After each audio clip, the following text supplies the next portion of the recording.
Quelle est la meilleure plateforme crypto à utiliser quand on débute pour investir ou pour trader? Dans cette vidéo, on va répondre à cette question avec ce guide complet pour trouver le meilleur CEX. On va d'abord voir la différence entre les CEX et les DEX, revenir sur les 3 étapes clés pour choisir sa plateforme de prédilection et découvrir les 7 éléments à prendre en compte quand on veut analyser une plateforme. Mais avant ça, on va tirer au sort ensemble les 2 grands gagnants du NFT de la collection 1000 Merci que j'ai créé pour remercier toutes les personnes qui donnent de la force en partageant des commentaires sous les vidéos. Ça fait énormément plaisir. Merci pour tout. Maintenant tu connais? Si tu connais pas, ici on parle crypto, Web3, finance décentralisée pour tout comprendre, saisir les meilleures opportunités, s'enrichir et être libre. Si ce sont des sujets qui éveillent ta curiosité et ou te passionnent de manière incommensurable, tu sais ce qu'il te reste à faire. Maintenant, mets-toi en mode Zeppo, boisson sur le tech, et c'est parti frérot, on commence.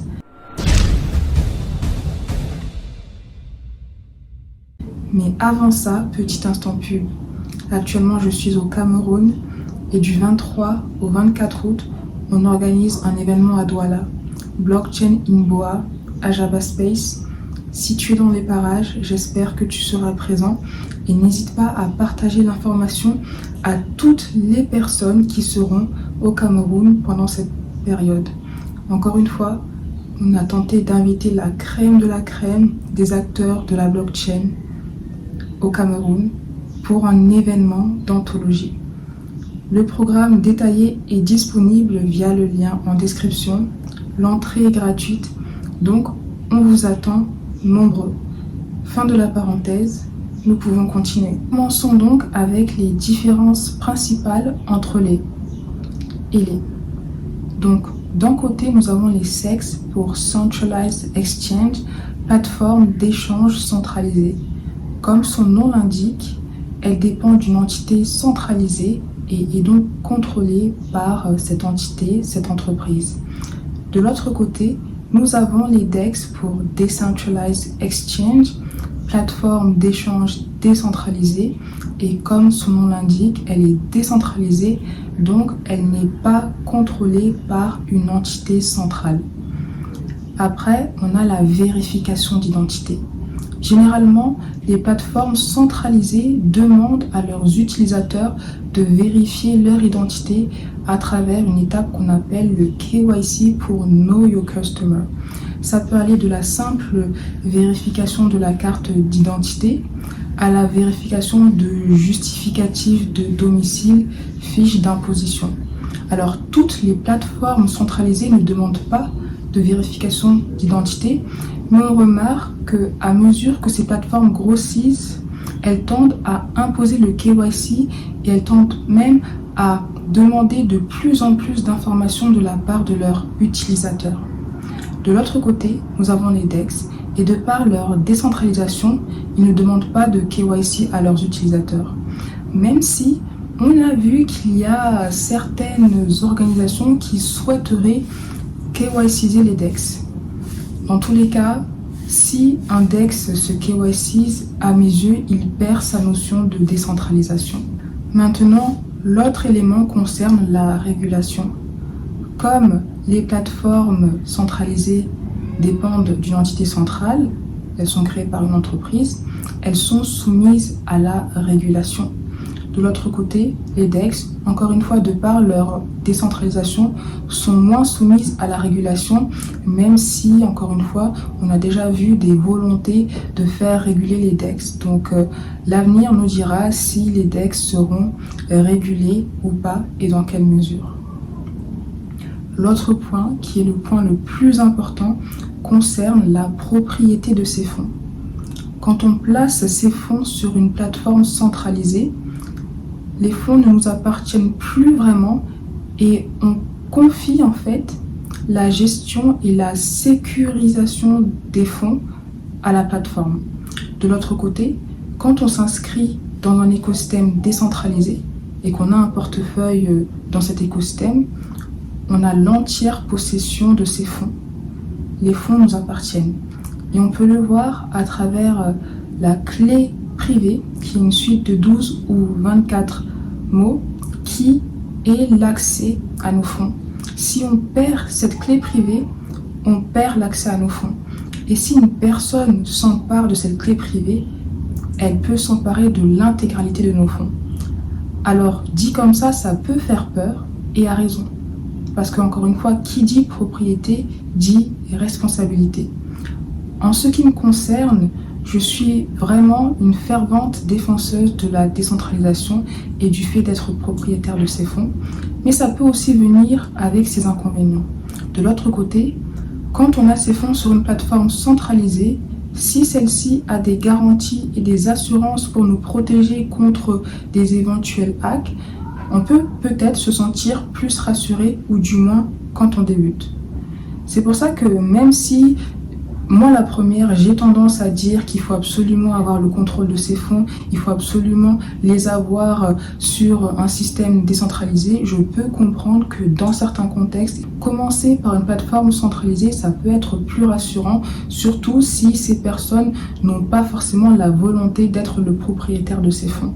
En fait, les plateformes centralisées ne sont que simplement des banques version crypto. L'entité garde le contrôle sur nos fonds et peut nous refuser des virements que nous souhaitons réaliser, et elle peut également nous demander des justifications sur l'objet de certaines actions que nous souhaitons réaliser. Alors, en ce qui me concerne, j'ai 3 niveaux de gestion de mes fonds. Le niveau le plus élevé, c'est sur un cold wallet, c'est un peu un coffre-fort qui n'est pas connecté à Internet, dans lequel je garde mes fonds que je veux garder sur le long terme, que je ne touche pratiquement jamais. Après, j'ai des fonds que j'ai sur des portefeuilles qui s'inscrivent dans la décentralisation, qui me permettent d'effectuer des actions régulières sur les différentes plateformes, sur les différentes applications de la blockchain. Après, j'ai une toute petite partie de mes fonds que je laisse sur des CEX, plateformes centralisées, pour réaliser quelques opérations de la vie quotidienne. Mais encore une fois, ma règle est de ne pas avoir plus de 20% de mon capital sur les plateformes centralisées. Donc maintenant, on va passer à la suite et on va voir quelles sont les 3 étapes pour définir sa plateforme de prédilection. Parce que quand on veut répondre à la question quelle est la meilleure plateforme à utiliser, il n'y a pas de réponse universelle. Il y a autant de réponses qu'il existe de plateformes sur Terre, car chaque personne a un contexte qui lui est propre. C'est la raison pour laquelle, avant même de définir quelle est ta plateforme de prédilection, il faut que tu puisses connaître avec exactitude quels sont tes besoins, pourquoi tu veux utiliser une plateforme centralisée et surtout quelle est ta situation géographique, quels sont les moyens de paiement à ta disposition. Faire ce travail est extrêmement important. Ensuite, tu peux lister toutes les plateformes qui sont à ta disposition et ne t'inquiète pas, j'ai plusieurs ressources qui te permettront d'avoir la liste des plateformes les plus populaires à utiliser. Et enfin, il y a l'étape d'analyse des informations des différentes plateformes que tu peux comparer entre elles pour voir quelle est la plateforme qui sera la plus pertinente pour répondre à tes besoins. Maintenant, je vais me prêter à l'exercice. Quels sont mes besoins? Alors, j'ai un problème, c'est peut-être bizarre, mais je n'aime pas avoir un portefeuille MetaMask sur mon téléphone. Je sais pas, j'ai l'impression qu'on peut facilement voler mes fonds. En revanche, je n'ai aucun problème à avoir l'application d'une plateforme centralisée sur mon téléphone. C'est pour ça que j'aime bien avoir un peu de crypto dessus, comme ça quand je dois effectuer un virement rapidement, je peux le faire depuis ma plateforme centralisée. L'autre besoin que j'ai, c'est que si je souhaite m'exposer à des cryptos dans l'écosystème Ethereum, je préfère les acheter sur une plateforme centralisée parce que je n'ai pas envie de payer des frais exorbitants sur la blockchain Ethereum. Donc voilà. Après, pour ma situation géographique, j'habite en France, mais je suis amenée à voyager. Comme actuellement, je suis au Cameroun pour organiser Blockchain Imboa. Donc, il faudrait que je m'assure que les plateformes que j'utilise puissent être disponibles dans ces 2 pays. Donc, je t'invite à faire cet exercice. Et maintenant, On passe à la suite, on va voir ensemble 7 éléments clés à prendre en considération quand on veut analyser et comparer plusieurs sexes. Alors, le premier élément concerne les mesures de sécurité. Personne ne veut déposer des fonds sur une plateforme qui présente un risque. C'est la raison pour laquelle tu peux explorer le site des plateformes et voir qu'est-ce qu'elles mettent en place pour s'assurer que les fonds de leurs utilisateurs soient en sécurité. Et dans la suite, je te partagerai aussi quelques éléments beaucoup plus concrets. L'autre élément concerne la conformité réglementaire. Alors ce n'est pas forcément quelque chose qui va parler à tout le monde. À titre personnel, j'utilise aussi bien des plateformes régulées en France que des plateformes non régulées. Mais si c'est quelque chose qui te tient à cœur, tu peux vérifier si la plateforme que tu utilises est alignée avec la réglementation de ton pays. Si on prend l'exemple de la France, tu peux vérifier si la plateforme est enregistrée PSAN ou non. Mais si je reprends mon cas, j'avais appris que BitGet était sur liste noire par l'AMF, mais j'utilise toujours cette plateforme. Et encore une fois, ça dépend des actions que tu souhaites réaliser. Dans tous les cas, à toi de voir si c'est un élément qui est important dans ta prise de décision et le cas échéant, fais les recherches. Ensuite, il y a la preuve de réserve. Alors ça peut être quelque chose qui peut t'aider à juger de la sécurité d'une plateforme. En fait, c'est la preuve que la plateforme possède les fonds qu'elle prétend avoir. Tout est vérifiable sur la blockchain. Il y a plusieurs sites qui te permettent d'accéder aux preuves de réserve des différentes plateformes et ne t'inquiète pas, je te les partagerai juste après. Mais la preuve de réserve n'est pas suffisante pour juger de la sécurité d'une plateforme. On peut aussi voir la preuve de responsabilité, qui est la preuve que la plateforme sait combien elle doit à temps.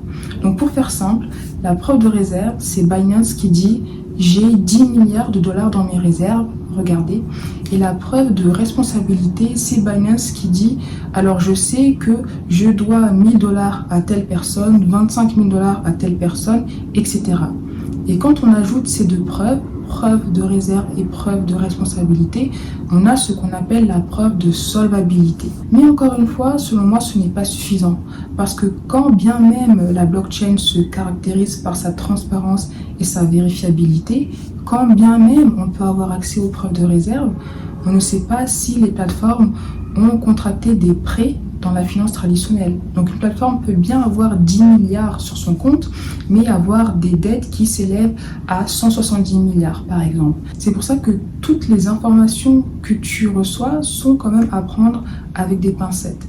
On a vu ce qui s'est passé avec FTX par exemple, même si FTX c'est un cas particulier, et c'est d'ailleurs après FTX qu'a émergé cette volonté et ce besoin des plateformes de partager leurs preuves de réserve. L'autre élément est l'offre de crypto que la plateforme propose.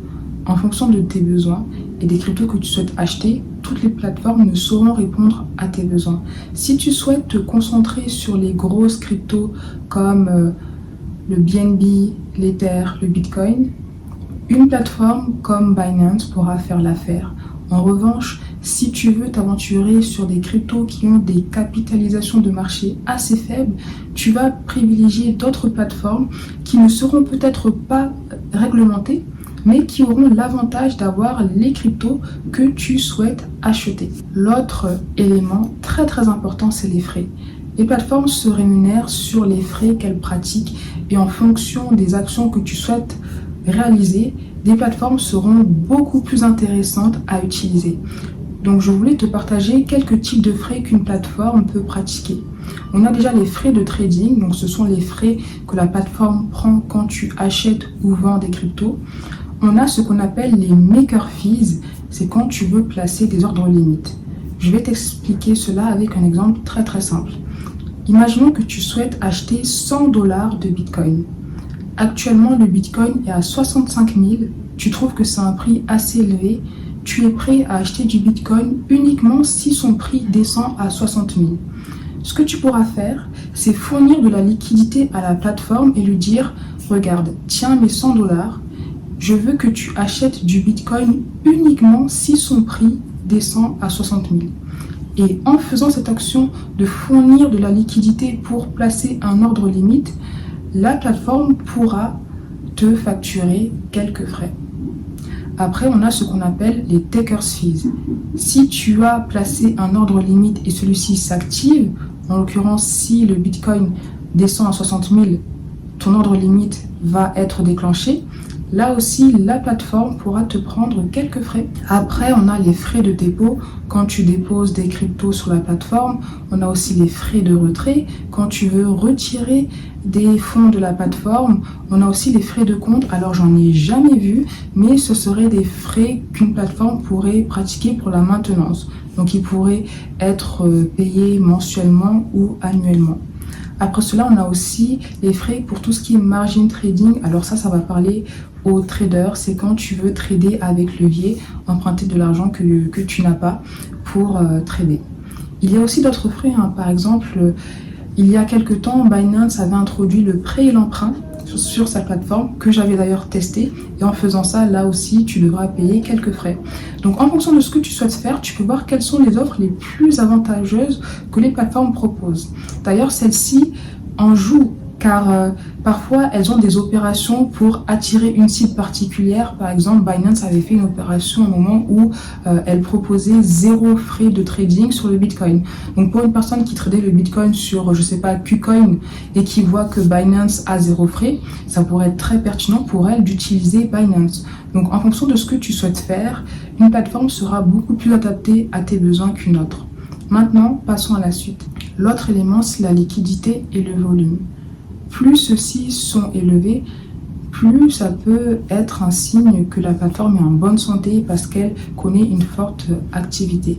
Même si, encore une fois, il faut se méfier car parfois ces données peuvent être falsifiées, notamment avec une pratique malicieuse qu'on appelle le wash trading qui vise à créer du volume artificiel pour justement afficher un volume plus élevé que ce qu'il en est en réalité. L'autre élément est l'assurance. Alors, on en a brièvement parlé, mais c'est quelque chose que tu peux vérifier. Quelles sont les assurances mises en place par la plateforme si elle venait à connaître un problème et dans quelle mesure tu pourrais être dédommagé s'il t'arrivait un problème avec tes fonds. L'autre élément concerne les opportunités de rendement. Si tu veux utiliser une plateforme pour faire travailler tes cryptos, tu peux comparer les différentes opportunités de rendement que celle-ci propose. Par exemple, je me rappelle qu'à une époque, Binance avait un rendement très élevé sur les stablecoins et j'avais donc décidé de faire travailler mes stablecoins sur Binance. À un autre moment, Bybit avait des rendements assez élevés sur les stablecoins, donc j'avais retiré mes fonds de Binance pour les amener vers Bybit. Donc en fonction des cryptos que tu as et que tu souhaites faire travailler, tu peux comparer les différentes opportunités de rendement pour voir quelles sont les plus avantageuses. Après, on a les avantages des écosystèmes parce que chaque plateforme cherche à se différencier avec des offres qui lui sont uniques. Et ça aussi, ça peut influencer, motiver ton choix. Par exemple, si on prend Binance, c'est une plateforme que j'utilisais beaucoup, mais maintenant, je l'utilise beaucoup moins. En revanche, je garde du BNB en stacking car quand des nouvelles cryptos viennent sur Binance, parfois elles s'inscrivent dans le cadre d'une opération launch pool et les personnes qui stackent du BNB peuvent en recevoir. Donc de temps en temps, quand j'ouvre mon compte Binance, je vois que j'ai reçu des cryptos gratuites, ça fait toujours plaisir. Si je prends un autre exemple, BitGet. Quand tu détiens du BGB, tu peux avoir des réductions sur les frais de trading. L'autre élément concerne l'expérience et l'interface utilisateur. Alors c'est très important, surtout si tu es amené à utiliser une plateforme régulièrement. Il faut que tu t'assures que la prise en main de la plateforme soit agréable, compréhensible et facile. Par exemple, si tu souhaites uniquement acheter et vendre des cryptos et tu ne veux pas qu'on t'embrouille avec des graphiques et toutes les fonctionnalités de trading, peut-être que tu vas apprécier la plateforme Swissborg qui s'inscrit vraiment dans une démarche très minimaliste et extrêmement simple. Après, il y a la réputation et le retour des utilisateurs. Qu'est-ce que les gens disent de la plateforme? Quelle est sa réputation? Alors, il y a plusieurs sites qui peuvent t'aider à évaluer la réputation de la plateforme. Tu peux aussi faire un tour sur Twitter en tapant le nom de la plateforme dans la barre de recherche et voir ce que les gens disent. Ça aussi, c'est très très important. Après, on a la disponibilité géographique. On en a aussi parlé quand on mentionnait les étapes avant de définir sa plateforme. Mais ça aussi, c'est important. J'ai déjà parlé à des personnes qui me disaient qu'elles utilisaient une plateforme A et quand elles ont voyagé dans un pays différents, elles se sont rendues compte que cette plateforme était inaccessible. Et en creusant, elles ont vu que la plateforme n'avait pas le droit d'exercer dans le nouveau pays en question. C'est pour ça qu'il est important de s'assurer que la plateforme soit disponible dans les pays dans lesquels tu te situes. Après, il y a les méthodes de paiement. En fonction des moyens que tu souhaites utiliser pour acheter des cryptos, tu vas privilégier une plateforme à une autre. Par exemple, tu ne vas pas forcément utiliser la même plateforme si tu utilises exclusivement la mobile money ou si tu utilises ton compte bancaire. Donc, c'est quelque chose à vérifier. Après, on a aussi ce que j'aime bien appeler unfair advantage. Donc, ce sont des fonctionnalités que les plateformes ont développées à un niveau supérieur. Parce que les plateformes, elles sont obligées de se différencier et surtout de se nicher pour attirer une cible particulière. Donc, peut-être que tu trouveras plusieurs plateformes qui ont la fonctionnalité de copy trading, par exemple. Mais peut-être qu'il y a une plateforme qui a une fonctionnalité de copy trading beaucoup plus avancée que les autres. Et ce sera la plateforme que tu vas privilégier si ton souhait est de faire du copy trading. Donc, très important. Après, le dernier élément que j'ai voulu te partager, c'était 10 questions pour faire évoluer encore plus loin ta réflexion. Mais tu les retrouveras dans le guide complet pour trouver le meilleur sexe. Le lien sera en description. La vidéo est assez longue, donc je vais m'arrêter là. Mais ne t'inquiète pas, il y aura aussi une partie 2 dans laquelle je te partagerai les 5 ressources clés à utiliser pour analyser une nouvelle plateforme et comparer plusieurs plateformes entre elles. Ce sera dans la partie 2, mais si tu veux les avoir dès à présent, elles sont déjà disponibles dans le guide. Encore une fois, le lien est en description. Merci encore pour ton temps. Partage-moi tes retours en commentaire. Si ce n'est pas encore fait, abonne-toi à la chaîne. Et je te dis à très très très vite pour une nouvelle vidéo.